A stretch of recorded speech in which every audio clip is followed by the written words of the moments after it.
All right, great. Well, welcome everybody, and welcome to our first local TV talk track here, and our discussion around the age of advanced audiences. You know, the local measurement business, the local TV business has gone through a tremendous amount of change over the last couple of years, from the way television's been produced at the local level to how it's measured, from the challenges that our clients deal with on a day-to-day basis, and it also presents those challenges present a tremendous amount of opportunity, and it makes me really excited to have someone here in David Kline, who's the Executive Vice President of Charter and the President of Spectrum Reach. So thank you so much for being here for our first installment of Local TV Talks. Well, I'm glad to be here with you, John, and it's a pleasure.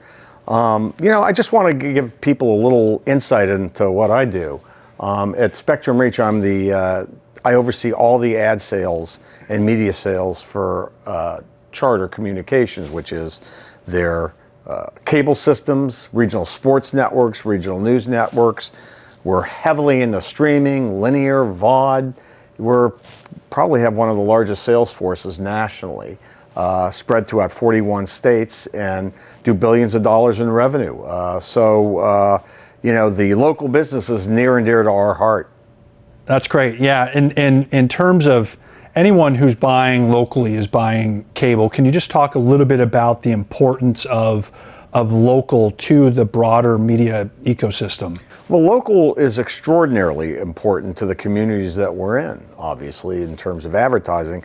It's where people buy goods and services. I mean, you don't get a lot of brand advertising necessarily on local. You get advertisers who want to sell things, and our products and services are really designed to help their cash registers ring. So it's really the end touch point for transacting a lot of products. That's great. And from your vantage point that you sit in, when you look at the local markets and the day-to-day activity that's going on, what have been the biggest changes over the course of the last couple of years that you guys are seeing from your purview at the local level? Well, one of the biggest things that we're seeing, but everybody's seeing, is the move from traditional linear television to streaming. And I'll tell you, the death of local linear television has been greatly exaggerated. There are still more hours watched of linear TV than digitally viewed hours. However, we're not naive.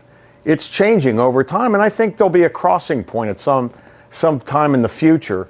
But right now, if you're an advertiser and you want to sell things in your market, you've got to be really involved with local traditional television, but you've got to keep your eye and work very heavily with streaming and utilize all the powers that has with better targeting and richer metrics and all those things. So, at Spectrum, we offer the best of both worlds. We give you the traditional world where you get lots of reach, and then we give you a digital experience where we can highly target, obviously in a privacy compliant way. Yeah, that's interesting. One of the things that you hear a lot about in market is the challenge that is out there around measuring how audiences are engaging with all these various forms of content across multiple screens, as you mentioned. Can you talk a little bit about how measurement has changed, what's working, what still needs to happen, and who's leading the way? Well, for as advanced as television's got, it's really kind of funny. 60 years ago, there were 30-second ads, and they were measured by gross rating points at Nielsen. And here we are, and for all the advancements we've made, that's still predominantly what happens. However, since brought into the digital age, and a lot of these local advertisers have been awakened to seeing what impression-based buying is like. Buying, an audience instead of a 18 to 49-year-old, they can buy someone whose car lease expires in the next 6 months that makes over $150,000. Well, that's really what's changed, and companies like ours and others are able to make it easier for customers who want to reach the right audience, find them. And that's the biggest change, and that's going to continue. That's not going to slow down, and the whole digitization of the industry is making that happen even faster. So Yeah, that's the change. Yeah, you make a good point in terms of impression-based and outcome-driven selling efforts. Talk a little bit about the addressability of TV. That's certainly the promise of connected TVs, and certainly the promise that digital has delivered has been the addressability to the audience and at a segment level to drive the outcome. You talk a little bit about addressability beyond connected TV as it relates to what you guys are focused on. TV used to be, you've heard the saying, spray and pray. You'd put an ad out there, wouldn't have any necessarily targetable, but you'd pray that people would see it and react to it. But over time, and we certainly saw this with digital, where you could go to a specific device or a specific person based on data and get a better reaction from them. TV was woefully behind. TV was a mass media, but now television, in the digital age, is able to target just as well as other ad tech companies can target, and it's even a more powerful. The power of the big screen and even the small screen has really been terrific, and addressability for companies like ours to be able to sell has really changed the outlook on what TV was and what the promise that it has to be.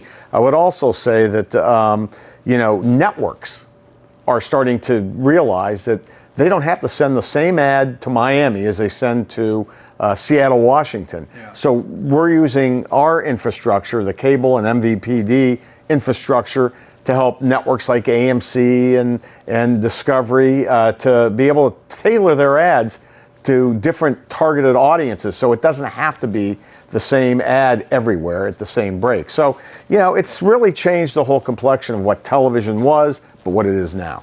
And as you think about addressability, so much about addressable advertising at the national level. One of the gating factors has clearly been measurement, the ability to kind of measure the unaddressable ad load, if you will, right? The unaddressable impression.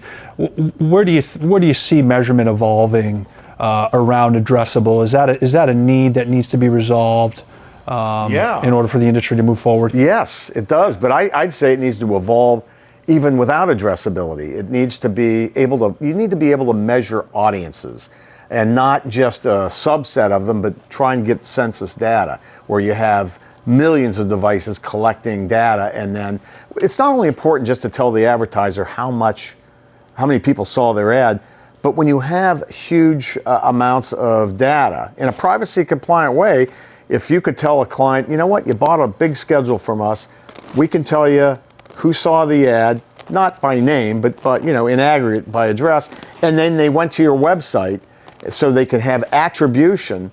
You need big data sets. I applaud ComScore for that, because ComScore has probably got the biggest data set in the industry, and by using that data set, it's going to help differentiate them. So, I think you guys are really on the right track here, and measurement is going to be the newest part of the equation. It used to be getting the technology to get it addressable. Now we got to measure it, or if you can't measure it, then you're not going to be able to monetize it.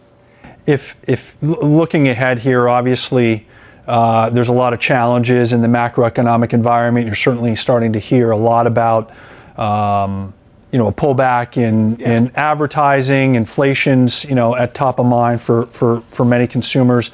As you guys at Spectrum Reach look ahead into 2023, what do you guys see if you had a crystal ball? What do you see out there as one of the big things for next year? Yeah, listen, macroeconomics obviously is outside the control of any one company. However, I would say that, look, recessions, if we even get into one, they come and they go. Yeah. I've been through a lot of them in my career. And what you have to do, it's like a rainstorm. You just got to drive through it. You've got to take care of your customers. You got to make sure that they're taken care of. If you got to change their creative form, you do it. If you need to change their schedule form to make it more affordable while they're having a rough go, you do it. And that will pay dividends. We saw that through the pandemic. And we got very close to our customers, and not only us, but a lot of sales groups did. Yeah. And we came out of that pretty well. So I think macro economics are always going to be there, but good sales teams find a way to win, and the way they do that is they get close to their customer and they take care of them. David, one of the things, we've had a long-standing partnership between our two companies. Love to hear your thoughts on how that's evolved over time. We recently announced at Comscore that we renegotiated our deal to extend our preferred partnership as part of our relationship. And from my perspective, that's critically important as we think about solving some of the currency and measurement related issues in market, especially at the local level. Certainly you guys are an important partner to what we're doing every day and how we serve our clients. Would love to hear your thoughts on your view of the partnership. You've been around the company for a long time.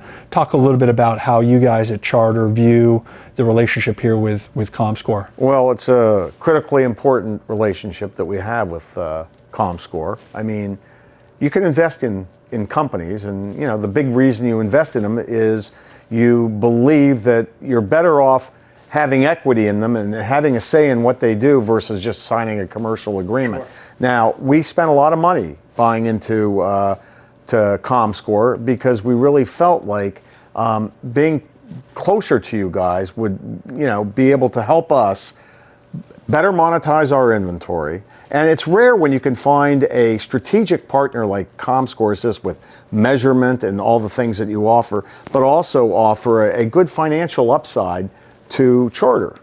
Charter's a very large company, so we didn't do this just for the money. We did this because we really believe that companies like ours have to help lead the charge to try and break through selling audiences and moving to impressions with a wide variety of devices to help collect.